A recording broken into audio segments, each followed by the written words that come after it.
team. We'll be joined today by Kathryn Landis, founder of Kathryn Landis Consulting. But before we get started, I want to introduce myself. My name is Carl Gravakis. I'm the webinar producer for this session. If you need any help, feel free to message me, or you can message Gary, who is with us, the executive producer at Training Magnet Network. Gary would love to hear from you as well. So feel free to send either of us a private chat. I would. Send me anything you like. Absolutely. Now, like this seminar, we have a whole bunch on the calendar, maybe 40 or 50 still. We're planning out, a few months ahead all the time. But these are three we would like to highlight. Some are coming up just next week.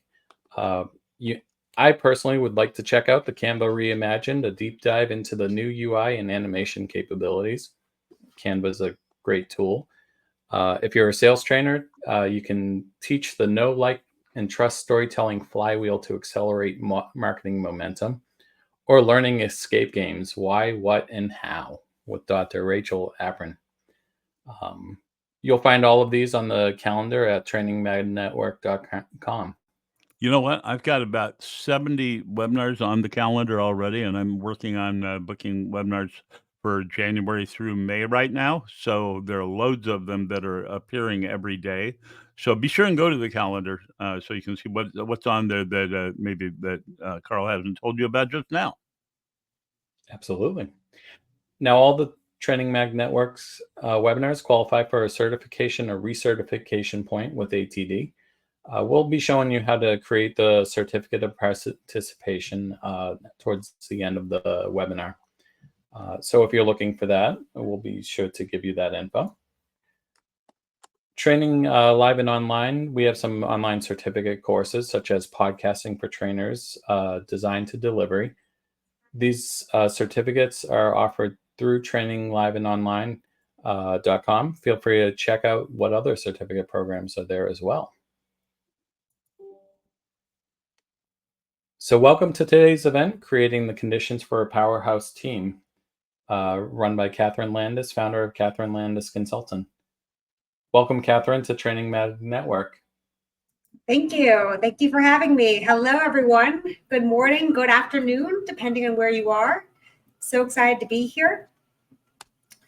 So today we're going to talk about creating the conditions for a powerhouse team. We're going to talk about what makes a team effective and tactics to improve effectiveness, and answer any questions that come up along the way. So Carl's going to be my partner in crime. So please send questions over in the chat and I'll try to get to them as they come up. So I'm sure you're thinking, who is this lady and why is she talking to me? Well, I am a professor at NYU. I am an executive and team coach, and I've had my thought leadership published in publications such as Harvard Business Review, Fast Company, Forbes, and CEO Magazine. At the end of this, I will share my LinkedIn newsletter. I'd love you to subscribe because I'm always trying to share content that I think folks like you would be interested in. But let's get to it. Throwing up some stats here. 81%, 74, and 71. What do you think those can mean? They're actually from a recent Harvard Business Review study that found that 81% of people say their team is not operating anywhere near their full potential. 74% don't agree that their team is accountable for shared goals. And 71% report that team members aren't committed to elevating one another by offering constructive feedback. So in the chat, I'm curious, please answer, what's your reaction to that? How does that compare to what you expect?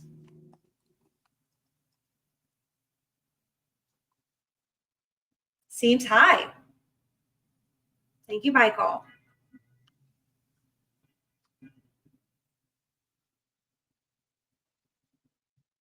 Okay, some people aren't so surprised.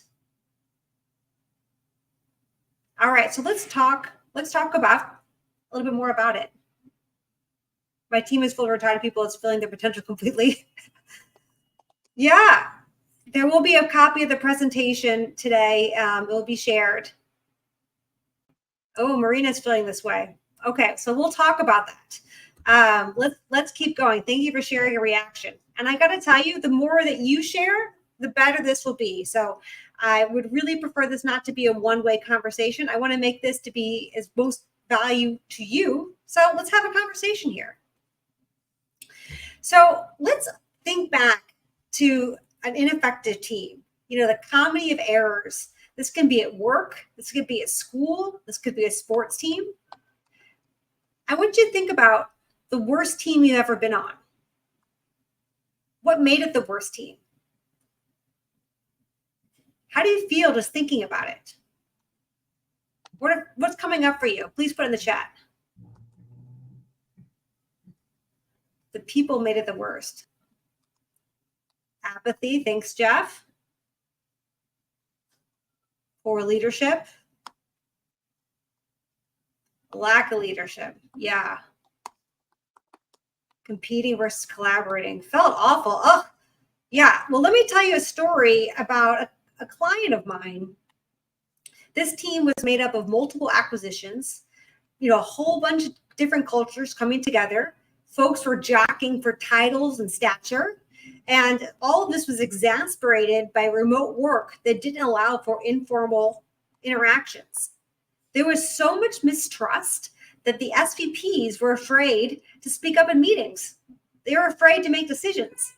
People were actually afraid to take a day off work because of the repercussions of what might happen if they weren't there. So this team, if you will, was really a group of people reporting to the same leader. People were left feeling pretty awful. I mean, I can tell you this, it's like I have a bad taste in my mouth. And I can tell you the turnover was terrible. For every one person that was hired, 3 people were leaving. So now that we talked about the worst team we've been a part of, I'd like to think about the best team we've been a part of. What made it the best team? How did you show up on the team? Please type it in the chat. I can see that a bunch of people are typing at once. Let's see who comes out first. Ready and excited to go. Yeah. Supportive, egoless. Yeah. Everyone contributes. Collaboration. It's that whole 1 + 1 = 3. I'm thinking about the great teams I've been a part of, and I wanted to be there. I wanted to show up. Yeah, Karen, Jeff, thank you. Sophia, collaboration, team goals. Absolutely. There's some good processes. Candy says partnership, involve, listen. Wonderful. Communication. Didn't feel like work. Yeah, you felt like something bigger than yourself. So it feels great to be on a great team, right? It feels great to be on an effective team. But how do you get there? And what do you do when you find out your team is not as effective as you thought? So you might be hearing things like this. We can't have a healthy debate. We can't make a decision.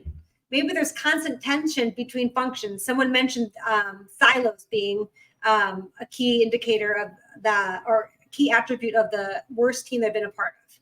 Maybe no one's stepping up, right? No one wants to take ownership of everything.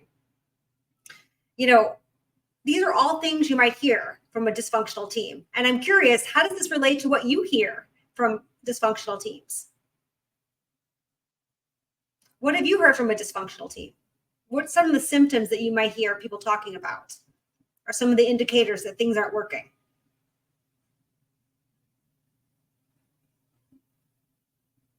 We can't get out of our way. No one listens. Thank you, Claire and Lee. Michael says, whoa, a little bit too fast. Oh, Angela says there's too much churn. Nothing gets done. Oh, Claire, this is how things have always been done. I once joked at a company, if I said that, I was like, please slap me. The strong personalities are always the loudest. Yes. Just because you have the loudest voice doesn't mean that you're right. Candy says, continued change with not direction, understanding of scope. Lack of trust, being afraid to speak up.